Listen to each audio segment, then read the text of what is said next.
Okay, hey, welcome to the podcast today. This month, the theme is going to be, well, it's going to be good. You think it's going to be good, Michael? Are you okay? So I was excited about last month, but when you texted me and said, "Hey, this is what I want to talk about in February," I was as giddy as I was on Christmas morning. I'm so excited. Well, good. Yeah, so this month, the subject matter is preaching styles. So like the pros and the cons, the positive things, maybe the dangerous things, depending on how people form their sermons and how they come out in the end. So what we've tried to do is, or what I tried to do, in case this goes really bad virally, I don't want to put his name on it. I came up with this, so Oh, I don't care. I'll take it. I'll take anything that yeah. comes with So it. if it works out really well, we can share it. It's fine. So I tried to couple people who I would at least classify kind of similar in their speaking styles and probably even in their theology, some of them. But so the first, we're going to do Stephen Furtick and Mike Todd today. I'm so excited about this. Yeah, we're going to do next week is the one I'm just going to be completely honest and say that next week the lineup are perhaps my favorite two speakers alive today, Matt Chandler and Jeff Vanderstelt. I can definitely co-sign. I didn't know about Jeff, guys. If you Yeah. haven't heard it, we'll just plug it ahead of time. If you haven't heard about Jeff, you need to. I didn't know about Jeff until Rob told me about Jeff, and my head almost exploded the first two times I listened to his sermons because of how good they were. So, yeah. So week 3 is going to be John Piper and R.C. Sproul. And then week 4, we're just going to talk about us because we're really conceited. yes. And really, if we're honest, we're better than all of those guys. well, sure, yeah. Based on views on the internet alone. I mean, no. So with the last week will just be good things. How can we grow the things that we've maybe kind of final thoughts and takeaways, that sort of thing. So that's this month. Okay. Sound like fun, Michael? Oh yes. And okay. And with this, let's just preface. We'll probably say this a number of times. I personally am going to try to stay away from I don't know if bad mouthing is the word. I'm going to try to be as positive as I can in looking at all these guys. Because to be frank, we've listened to a bunch of sermons. We'll include them in the descriptions and the show notes so you guys know which sermons we're talking about specifically, just to give a reference point. There are things we can learn from these guys, all of them. And there's not some great things that we can learn. I'm going to try to pull out the stuff that I don't like from the last couple episodes. I don't know. It's going to be harder. So I'm going to have to work just as hard at being positive here as I'm going to be as being critical in the next couple shows. So anyway. Yes. That's going to be difficult. So when I originally came up with this, I didn't have like specific sermons or anything like that in mind. Mm-hmm. It was just guys, right? And it came to my mind because there was a video on YouTube that I watched. I think we talked about it, maybe not on air last time, but of what is the name of the two guys who talked about Stephen Furtick? Oh, yeah, it was the church strategy guys. Yeah. It's a YouTube channel. I'm not sure. Man, we should really give them a shout out. They're really good stuff. But anyway, so these two guys were talking about Stephen Furtick, his speaking style, and what they do is they take his sermons and they break them down and kind of tell you what his roadmap is kind of for his sermon, and kind of how it's put together, the pieces that build it. Those guys are called Pro Church Tools. Pro Church Tools, that's right. Pro Church Tools. I had to Google that. Yeah. Brady Shearer, I think, is the guy's name, the main guy. That's what it said on there. Yep. Cool. Yeah, so go check them out. They have a lot of good stuff on there. So I watched that episode, which is like an hour and something long. It's long, yeah. And they talked through Stephen Furtick, and it actually was the first time that I had thought, like, this is maybe confession time. It's the first time that I'd thought about him from a completely kind of objective point of view of just his speaking style in and of itself. It's probably right? one of the only videos on the internet that's a positive Yeah. about Stephen Furtick's preaching. Yeah.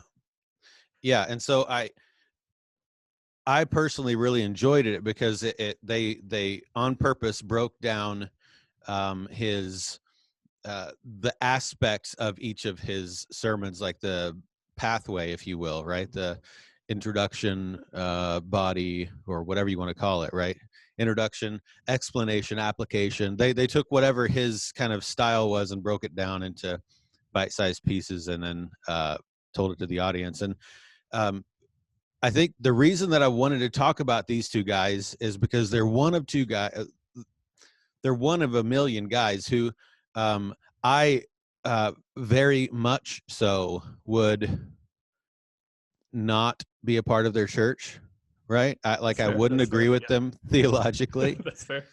But you cannot argue with how good they are at speaking, right? Mm-hmm. Like, they're excellent communicators.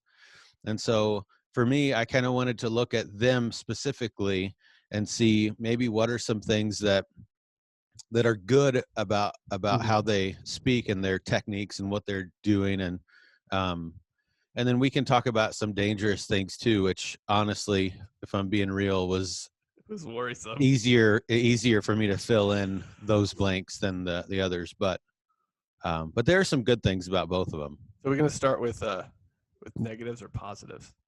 I think we should start with positives. That's what Paul did, right? Okay, and then we'll go. Yeah. Okay. Yeah. All right. We'll get to you foolish Galatians. Just okay. All right. So you I mean, nobody saw this before because we didn't push record yet, but you got some notes. So I got notes in my head. I don't have them necessarily in front of me, which I should have done, but I was listening to these at work. So do you want to go first? Or you want me to go first on the positives? Why don't you go first? I've got a couple of things right off the top of my head, but I've been talking a lot. Go ahead. All right. That's cool. So the positives. So it's undeniable that when I watch these sermons, and like when you text me and you say, hey, these are the guys we want to talk about, I was like, all right, I had just gotten done watching like 12 Furtick sermons for a meme I was making. So I was like, I got Furtick on lock. I know his style. In fact, I had to watch quite a few other types of sermons in order to get that out of my head. It's just as far as how he preaches. And all the people in the audience constantly going, oh, yeah, that's good. Amen. Preach it. Listen. So I had to get something else. But and that accent too. That's exactly how they say it. There was what I was listening to, and this is just me nitpicking, but there's this girl in almost every single one of them that you can hear going, that's so good. Like every time he says something. And I'm just like, do you guys mic her? She's got to have a mic on. There's no way. It's like one of those NFL things, like when they mic the player and you can hear what they're saying throughout. Yeah. Maybe they do that. I don't know. Oh, hey, I don't know. Maybe we need to mic some people at church is what we need to do. Anyway, so the positives, because that was a little negative one. I'm sorry. I'm starting off bad. So the positives are you can't deny that millions of people hear these guys. So obviously, if they're not good communicators, millions of people are not going to listen to them, right? I fancy myself a decent communicator, but not millions of people are listening to me. So, I mean, it's the platform they have, obviously, but that platform hasn't just been built out of nowhere. Like they've built it over time with people wanting to hear what they say. And the way they craft their sermons or their messages or whatever you want to call them, they keep you like you don't lose interest. There's not a point where you don't lose interest, which I think is why it's so easy for people, maybe myself included, to pick apart their sermons because you are listening to them so closely. I mean, as far as just how they intro it with stories, both of these guys are like, and my sermon title for today is, and it ties into the story they just opened with. Yep. And so the way they tell the stories and put the stuff into the sermon are very attention grabbing. Like you're not bored. in any sense. You're not. You're listening the whole time. You are captivated by what they're saying. Not only the beginning, but like Stephen Furtick in particular. Mike Todd does this a little bit, but I'm sure you've probably noticed when you listen to Stephen Furtick, like his style is at least twice, probably 3 times during the sermon, he's going to peak you out with like excitement and people clapping and him getting really worked up. Then he'll bring you back down, and he'll do that 2 or 3 times. Usually, depending on the sermon, the third time's at the very end. The band's coming back. Like the people are like, he knows how to communicate, and so does Mike Todd. Mike Todd is very similar. In fact, I'm almost positive I read somewhere on Mike Todd's feed that like Stephen Furtick is one of his mentors. So obviously he's going to operate the same way. But like they're very attuned to. Jesus is my mentor. They're very attuned to their audience. Like they know exactly like where that emotional level is. And if they're not, and I mean, I'm sure you picked this up too. Like if they don't feel like their audience is with them, especially Furtick, he'll be like, am I preaching today by myself? Is anybody going to help me preach? And like, he'll work them up. You know what? We'll save this for next week. But I actually, after watching these guys on purpose for this podcast, I caught Matt Chandler did that actually in the sermon, which there's nothing wrong with that. It was cool. It was kind of neat because I'd never picked it up before, but I heard him do it. So I heard him do it. But here's the thing: in that particular sermon, that's the first time I've ever heard him do that. And I listened to a lot of Chandler. It's the first time, and I listened and I was like, hold on a second. What? No, this has got to be the first time. There's no way he, and I don't think, I mean, maybe I'm wrong, but I picked that up too, and I was like, next time I preach, I'm going to be like, are y'all helping me today? But they do, like, they are very attuned, and this is the positive. I don't think this is a negative. They're very attuned to their audience, and if their audience is not with them, they make efforts to bring them along. Yeah, it's intentional. Yeah, for sure. So, and again, I mean, we'll talk about this here a little bit, maybe when we get to the negatives. I mean, there could be a downside to that too, or a negative side to that. But like, there's one thing that's a positive, like an overarching positive, is that they know how to grab the attention of the people they're talking to. And if they lose that attention or feel like they're losing that attention, they will quickly, like there's almost built-in triggers like in their message to bring them back around in case they have lost somebody. And that's, that's very overarching, but that's what I found in their messages, that in every sermon, Stephen Furtick sermon I've ever heard, that is a standard. Like that's going to happen every single time. Like it's a method. It's a methodology he has built into how he speaks. So now again, I've seen him in like smaller settings in videos too, and he doesn't do that in smaller settings. It seems like that's more of a big auditorium type of thing he does. But again, I guess he's aware enough to know where it works and where it doesn't work. So I am super interested to hear what yours are though. Well, you can drop your interest. It's really not a whole lot different than what. Bar. Yeah, it's not a whole lot different than what you said. Honestly, I think a lot of people who preach can take notes from these two guys and others like them when it comes to knowing your audience, right? Which any public speaking thing. That's an important part of it. Any high school public speaking class will teach you that, right? It's a pretty basic thing, but I think it's a basic thing that people spoiler alert, right? Like when we get to like R.C. Sproul and some Piper and people like this, there's no getting away from the fact that like where they hold scripture, right? Yeah. Mm-hmm. Like it's definitely what drives everything about what they're saying, no matter what. And I think some of us can get so caught up in that we never think about who are we actually talking to? How do I need to phrase this in such a way that they're going to understand what I'm talking about?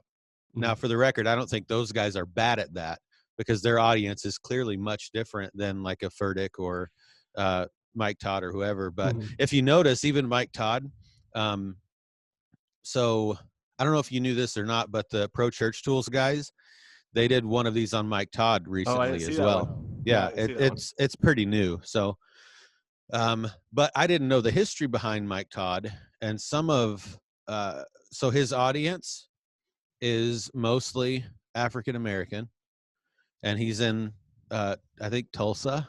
Yeah, Tulsa, Yeah. Oklahoma. Yeah. So it's not a little town, right? So it's Mike Todd is preaching to a specific audience, the audience that is in his church. And you can tell, right? Nothing racist about what I'm talking about right now. It's just he communicates on purpose to the In a people certain in way. those chairs, you know? And Furtick does the same thing. They both are excellent at knowing who they're talking to and intentionally talking to those people. Yeah.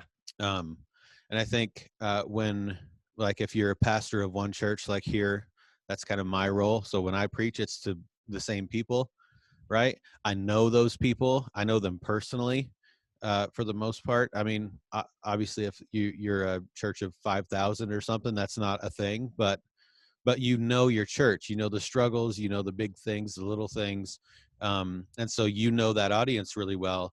If you're a traveling a guy who just does You just then fill in. That'd be you're still me. going to know. Yeah, you're still going to know your audience, right? You have to go in to each one of the times that you speak, each speaking engagement, knowing or having a picture at least in your mind of who that audience is, right? And I think Well, these two guys really nail it. I think the difference, I think especially with their churches, so you're talking about them being like really, really big. In churches like that, from the guys I know that operate churches, not of that size, but of larger sizes, the pastor, obviously you're not going to be able to communicate with, you're not going to be able to know people on a personal level like you talked about with the smaller church, but you do have pastors that are specifically for small groups or congregational care or things like that, and you're going to draw on those guys to kind of have the pulse of the church, so you can preach to those matters. Now, if you look at when they preach at conferences, because I've seen a couple of the conference sermons as well, they do their method is the same, but obviously they're not going to get in. They do much broader topics, right?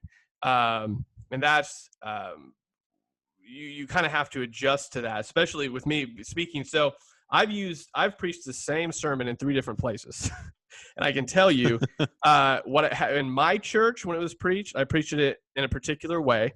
When I preached it at a church that I was guest speaking at, I had to preach it in a particular way, and then I used that same sermon, but I had to break it down a little bit differently when I presented it in the jail ministry, because obviously different circumstances and different settings, kind of you have to rework that based on who you're talking to.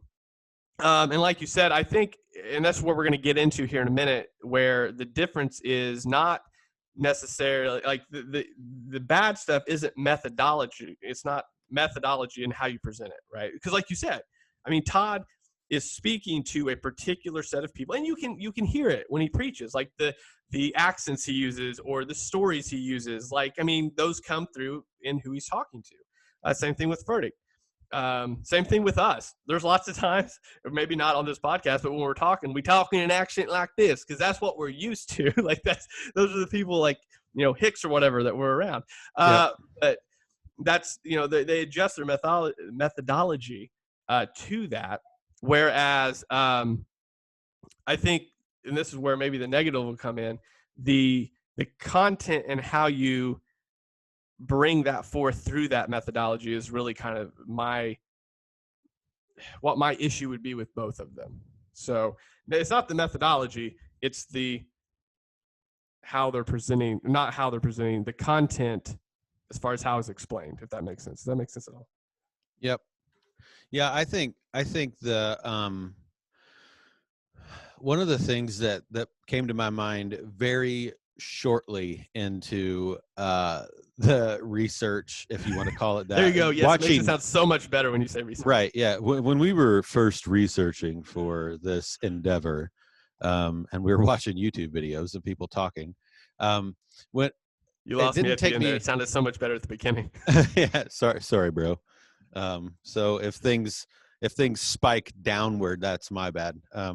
But when it didn't take me very long into this whole thing to go, okay, well, we need to probably define at least a little bit what's the purpose of preaching, right? And because I think that it's a safe assumption to say that R.C. Sproul, the late R.C. Sproul, John Piper, these guys have a different reason in mind for why they're there, what they're trying to accomplish, than Furtick, Mike Todd, others like them. So I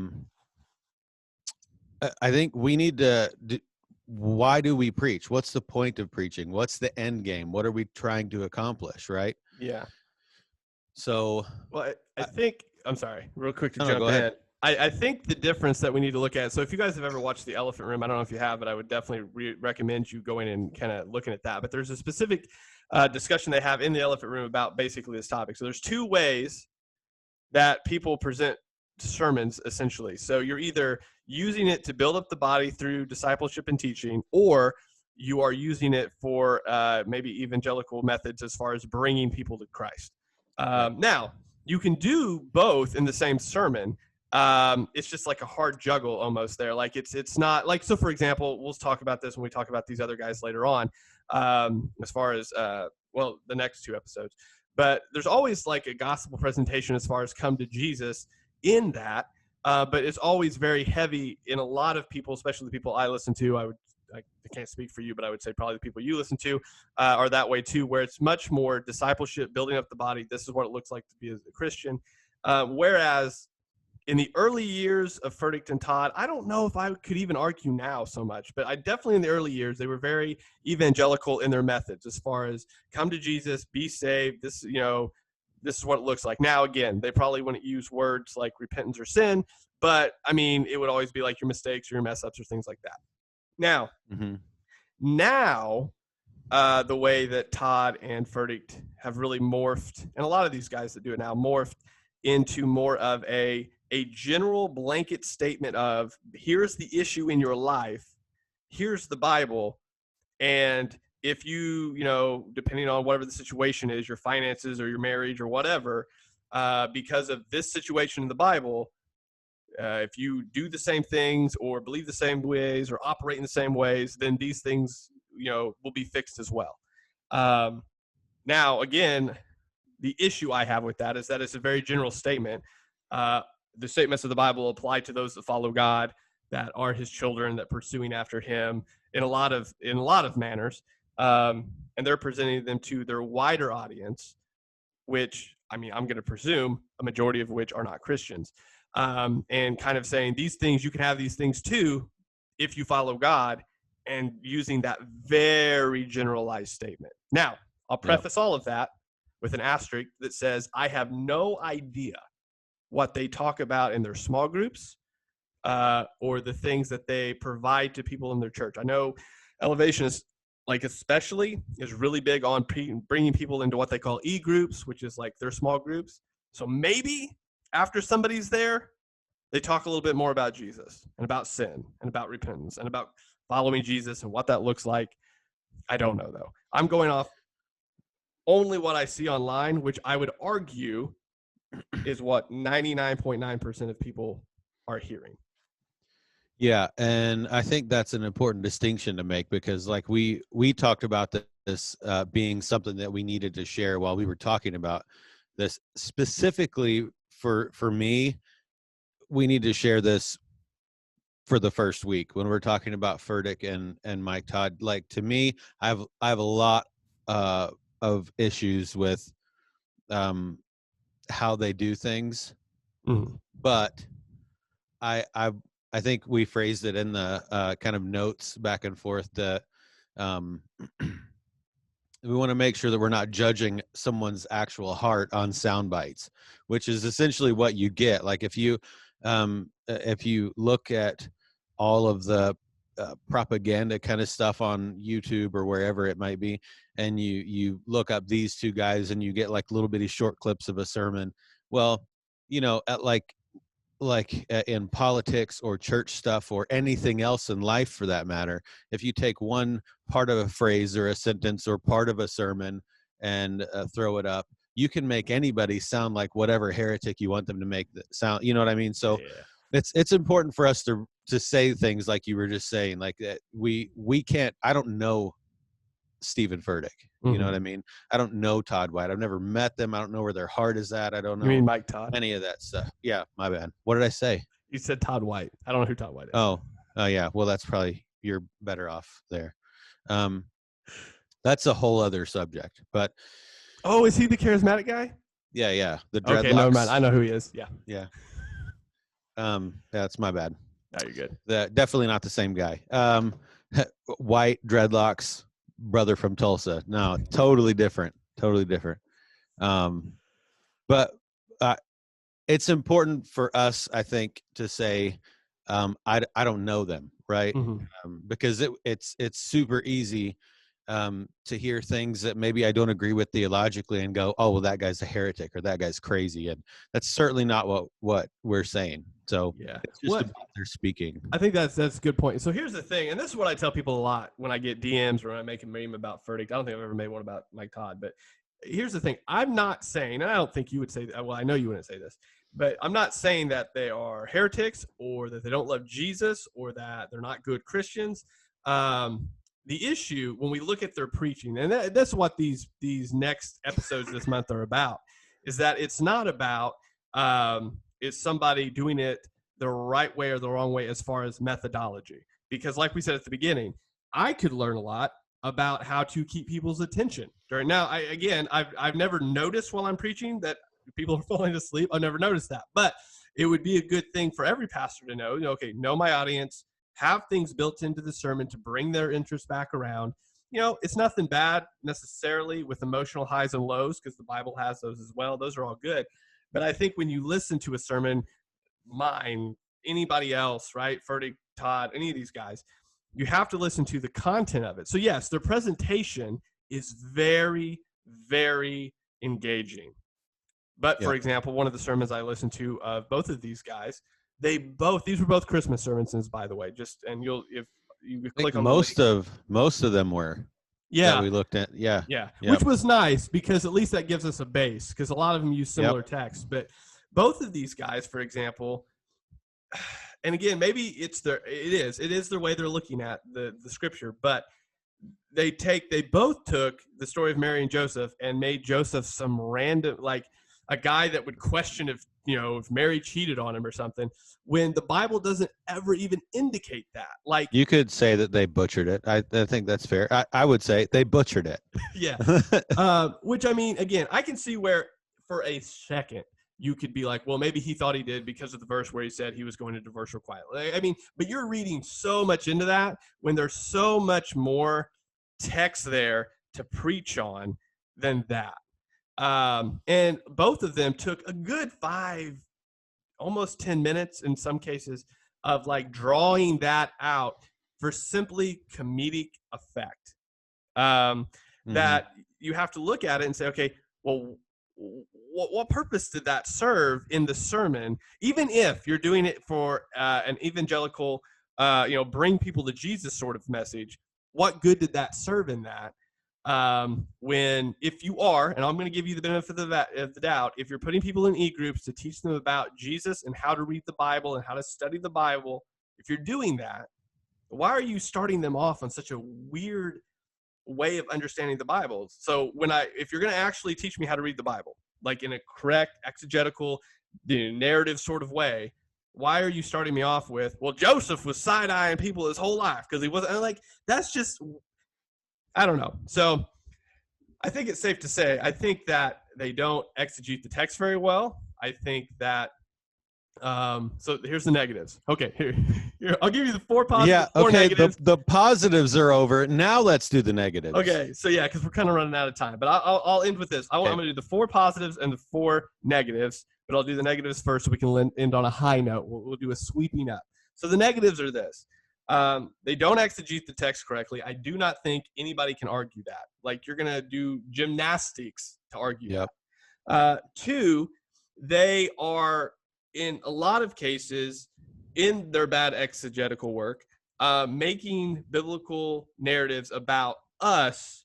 Again, it's not bad to apply things and say this is similar, these are things that are very similar, but in almost every case, these sermons are included in that. They're saying, if you do this, then this happens as well, which is not always the case. Not the case, yeah.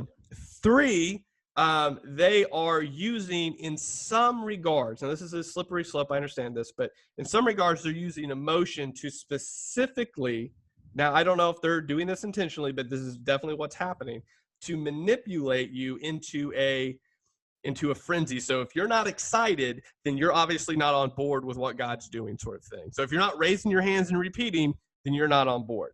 And four, and this is the most dangerous one, I think, is that they're making people that don't know Jesus, that have not been regenerated, are not followers of Christ, think that they're right with God. I saw that a couple times in the sermons that they gave, where it was like, everybody in this place, raise your hand. And it was just kind of like, and it wasn't a raise your hand to accept Jesus. It was a raise your hand if you're, feeling blessed or something. So those are the negatives. So there's that. Now we're going to go on the sweeping high note. So 1, they keep people engaged. 2, they know their audience better than some small church pastors do.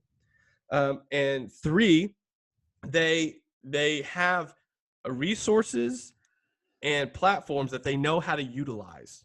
So I think even small churches could take a lot to learn from how to use Instagram or Facebook or just YouTube, even on a smaller level.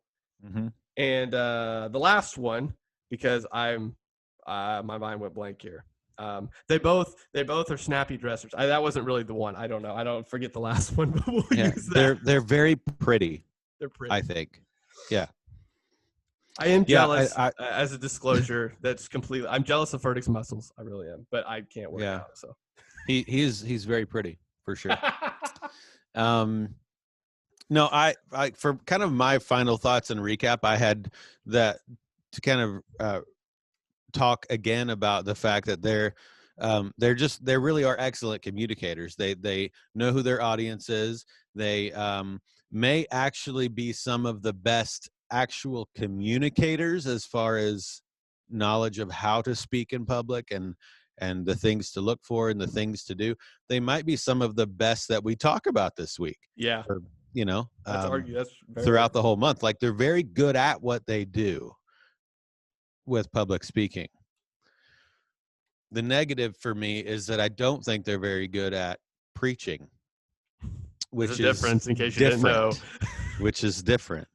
Yeah, I think that really some of the dangers. I think when I think of preaching, I think ESV. When I see them preach, it's the message, right? Like, it's a paraphrase. It's like we're communicating maybe biblical ideas rather than the biblical text and its message. Yeah. And that's an important distinction too. Like, you can read a lot into that in the biblical message if you're not going back and anchored in the text. Yeah. And what he made, Todd, for instance, and the little part that you were talking about, specifically, when he was talking about Joseph, well, they both did it, Furtick and Todd. When they both did it, when they talked about Joseph looking over his shoulder or wondering, oh, did she cheat on me or whatever, right? What that did instantly is probably send the message to anyone out there who's worried about that kind of thing. The point became, you can identify with Joseph. You're not the only one, even though the whole text is about the incarnation of the Son of the living God, right? Like, it's a little bigger than that. But it kind of dumbs it down. It makes it, waters it down and makes the sermon not actually be about what the text was about, if you're not careful. So I really agree completely with you, right? In the sense that they're, well, of course you do. I mean, that's why we're here. So in fact, next time it's just going to be one of us talking back and forth. Because we're the same. Yeah, to give us a break. But yeah, so I think we should always be, as speakers, preachers, striving to be better at communicating and taking notes, even from people that we don't see eye to eye with, and that we even struggle with a little bit, because they all do good things, So yeah, and that's what I would encourage. That's what I would encourage anybody to do, especially if you're a pastor, right? Or if you're if you're in any ministry where you speak in the church at all, you should, whether you agree with. So there's going to be people that probably listen to this that really like Furtick and Todd and don't like people like what we're going to talk about, like Sproul or Matt Chandler. But here's the thing: no matter if you like somebody or not, as far as, like I said, obviously, I think we've made it quite clear that their content, we don't agree with their content. But you better believe I listen to Furtick sermons every so often, or I every so often listen to a Michael Todd sermon for the fact that the way they preach is beneficial for me to learn from. And in the same regard, so that I know how to communicate to people who do listen to those types of sermons. Because when I preach a sermon, for example, on the same text, I need to be able to say, well, you guys may have heard it said like this and presented in this manner. And this is that's one way to look at it, but this is what the Bible says. Now, again, not to discredit them. I wouldn't call their names out when I'm doing that, but to listen so you can learn from them, but also know just all the different styles there are. Because there's going to be people that attend. I've said this before when I preach, when there's people at my church. I know there's people that I've preached to that sit in the pews of the church I go to that do listen to Furtick or Todd or people like them because they see them on Facebook. Mm-hmm. So you have to be able to address that type of preaching. So just so you're knowledgeable of it, so you can speak to it. So, well, not to belabor the point, but just so that you know how to communicate to people that are so used to doing that. So, yep. All right, guys. Yeah. I was just going to say one more quick thing that like so you know this from many moons ago that basketball was a big deal for me for a long time. And I remember looking at guys like, none of you youngsters watching are going to know what I'm talking about, but guys like Larry Bird, Michael Jordan, the big names when we were growing up, in basketball. And growing up in Indiana, Larry Bird was a big name. But when you practice, when you play your game or whatever, you're learning how to do it. You're taking things from Bird, you're taking things from Jordan, you're taking little things from all of these people who you may or may not look up to, but who are really good at this or that or the other thing. And then that's really what helps you begin to form who you are as a basketball player. Preaching is no different. It's good to even watch people you disagree with completely, maybe even theologically, that you disagree with. You wouldn't see eye to eye. It's still good for you to watch them some and take little things that will work for you. And that's really what forms you as a preacher and a speaker. Yep. Good point. All right. So next time we are going to be talking, you're going to have to say the names because I cannot say Jeff's last name to save my life. Who are we talking to on the next podcast? Next week, we are talking about behind their backs, Matt Chandler and Jeff Vanderstelt. There you go. All right, guys. So hopefully you'll tune into that. Again, those are totally different types of speakers than Mike Todd and Stephen Furtick. Hopefully you found this helpful. Go ahead and leave a like, review, things like that. Even if it says, I love those guys and you guys are horrible and you suck. That's fine. I'll take that too. So I'll talk to you. We'll talk to you next week. See you later.